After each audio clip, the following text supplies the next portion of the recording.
Today I'm doing a quick demo using transfer paper. Please ignore all the times that I call it tracing paper. Just pretend like I'm actually saying transfer paper, but I digress. So I'm just showing you some easy ways to add marks and kind of alternative ways to use transfer paper to add details and marks into your art journal or into your collage papers or whatever it is that you happen to be working on. It could be actually be canvas or whatever. It works perfectly fine on almost any kind of paint. I don't know about oil paint, but on acrylics, and it works just fine. So anyway, I'm always looking for new and different ways to get started, to do something. And the thing I like about using the transfer paper is you put it down and you really can't see exactly what you're doing underneath. And so I think that lends itself to a little bit of imperfection, well, a lot of imperfection, and just you don't know what's going to happen. The other thing is, of course, you can use transfer paper in a more traditional way where you put an image on top, put the transfer paper down, and I did do a simple example of that as well, using an image of one of my art pieces. So anyway, I'm just trying to get your mind going, your juices flowing, and in thinking outside the box for other ways. Like when you're kind of not feeling it, you don't have to get out any paint. You just get out your transfer paper and do some doodles, do some transfer of images, or just kind of come up with your own. I think anything goes. So anyway, I hope you give it a try. Without further ado, let's get started. The first tracing paper I'm going to show you is white, and it's the side that makes the marks is not the matte side, but the shiny side. So I'm assuming it's all the same, and I just buy it in kind of sheets like this. And this one's a little wrinkly, but I just want to show you a few things. Like here's just a piece of collage paper that I've painted, and you literally can just take your tracing paper and make lines as simple as that. So that's very light, but it still is making marks. This is water resistant in terms of if you have put water on it, it will not smear. There's nothing that'll happen to it. You can, what should we do here? Just, you could do a design on your paper, just multiple designs. And the nice thing is, obviously it's mark making without having to get paints or anything else out. And it leaves, depending on the size, I'm using this little skewer stylus kind of thing. Obviously, if I use something thicker, which I don't, let's see if I can find something thicker. I'm going to use the edge of this palette knife and just see what happens. I don't know if it will do. Well, it kind of it kind of looks like a powdery finish, but so I would experiment. If you have some tracing paper, experiment and see what kind of lines and marks you can get. So there's lots of ways like this. I find it shows up the best on black, although obviously brown and dark green, it's perfectly fine. And so like I have my book journal, my art journal here, and let's just say I have a simple, it's just black paint down, and I want to just create something, let's say just a simple pattern right there, right away. I've got some interest, and I really actually like that, so maybe I'll make a second row of that just for the fun of it. Now the problem is you can't really see it. You can't really see what you're doing, so maybe do I go under it or over it? We're just close to it. We'll just see. It's kind of like, it looks kind of like a barbed wire fence to me, but it doesn't really matter. So there, I kind of went over the top of it, and I could go back in and just part of the page and do some simple marks like that. I could go in and make a a ladder that I actually really like. And on the white, obviously, it's kind of showing up on the other side. So there's so many things you can do. And once you get going, it's just a really fun, you could do this anywhere. And that's the beautiful thing. Although I will say this paper, the tracing paper is quite thin. And so it tears easily, and it's a little bit fragile. But as you can see, I made a lot of marks, and I could just keep going. I could just keep going and going, and there you go. It's an endless I can go over the top. It seems like it's an endless amount that it works. So I'm going to show you black on top of white, and I just want to get your creative juices flowing. Like, oh my gosh, what can I do? And I really like those marks down there on the bottom. So I want to do more of those.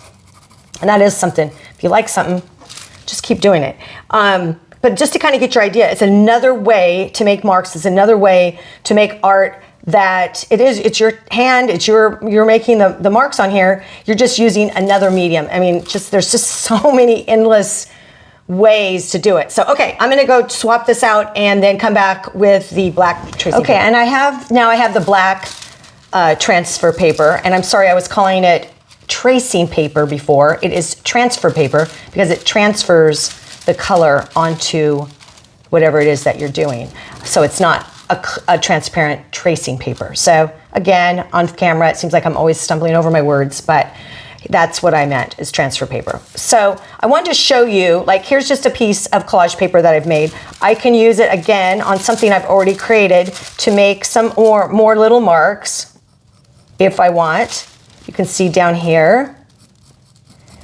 So you can use it to add to something, or you can work on top of a completely new page. Now, this page has tons of texture underneath. It has, you can see marks and things coming. It has collage. The paint is actually really textured and uneven and bumpy. And so who knows how it will turn out on this kind of a surface. But I just kind of wanted to use it for demonstration purposes because you can use it on anything. So one of the things I wanted to say was, last time I kind of just drew some shapes, but I thought I would do some, if I can keep myself here, some simple shapes. I was at what do I want to say? A gallery, and the artist had done these drawings, and I'm just going to do these simple ones. You can kind of, with like a head, I'll just do a few of them. And I can't really quite see what I'm doing, but very playful and very, I guess, childlike, but they were so interesting and so unique, you couldn't stop looking at them. Anyway, I guess it just goes to show you, you just can make art anyhow, and any way. There is no right or wrong way to do it, so I don't know if it's going to come through. But yeah, it was something like this, like literally a wonky shape with kind of a head shape on top, although mostly that one did have like a neck, and I omitted that. But I just kind of wanted to show you again. So this could be done in and of itself, or I could come back in with paint and paint in these little shirts with the heads and just leave it. There's so many different ways you can use the transfer paper. Now, one more traditional way would be to take an image and trace over it. So I have a black and white image of a painting I did, and I just thought I'd quickly show you what that would look like. So you take your transfer paper, again, it's the shiny side down, and you can use this transfer paper over and over again. I'm gonna grab something to put under here. Well, let's see, a book maybe, to kind of help keep it a little bit, there we go. These books, these old vintage books that I turn into art journals, they lay fairly flat, but then when whatever side is bigger, they're a little uneven. So anyway, let's just put this on, and for this, I'm gonna do a very simple, it's not gonna be all of her features, but just to kind of give you the idea. This is a great way to reuse your artwork, or to learn like the features and and I guess I can talk and do this at the same time. And I'll kind of do it like a contour sketch, where I'm not gonna totally, well, I am lifting my pen, but it's not a pen, a stylus or whatever, but it's just more to get the idea, the gist of it.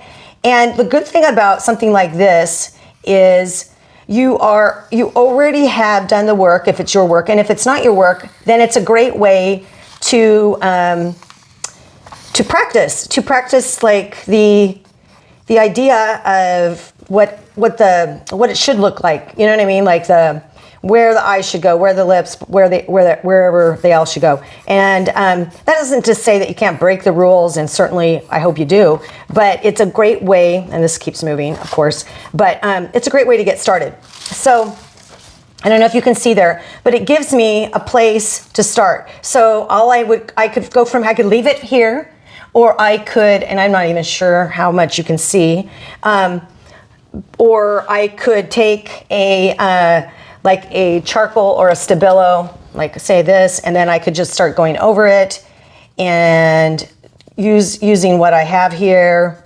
It's just a great tool to start. The tracing paper, to trace your own pattern just from random. Of course, and again, you wouldn't have to trace it. You could draw it straight on here. The nice thing about this is that it isn't water soluble. And it is kind of almost blind, and that there is something fun about that. Like, you're not quite sure what you're doing. But if it also is a way to get down an image and then use that as practice for how you want your art to be, and how you want it to be laid out, or if you're just like I said, learning how to do faces, especially that might feel complicated, or figures, it's a great way to begin and to start getting the dimensions and where everything lines up, and just to practice and have fun with it. So from here, it's just another starting point. It's another way to make marks. I'm thinking, oh, how fun to come in and make like little marks on each of them, and kind of looking but kind of not looking, and I don't know. I just have found that tracing paper adds a unique element, a hidden way to work, and also I think I said tracing paper again. The transfer paper, it also is another way to transfer an image and then practice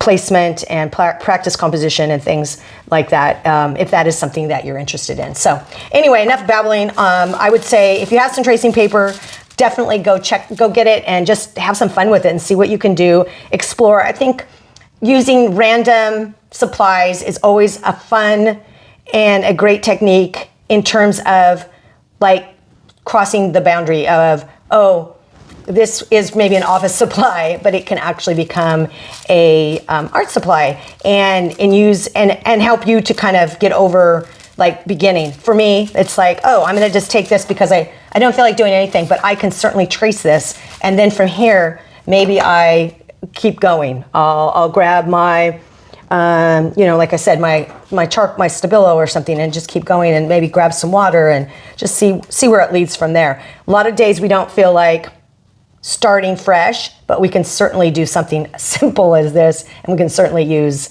it's just another supply, an easy supply to get us started. So again, I'm gonna stop here, go grab some transfer paper if you have some handy, or if you think this looks like fun, grab some. Anyway, thanks for watching, and I will see you next time.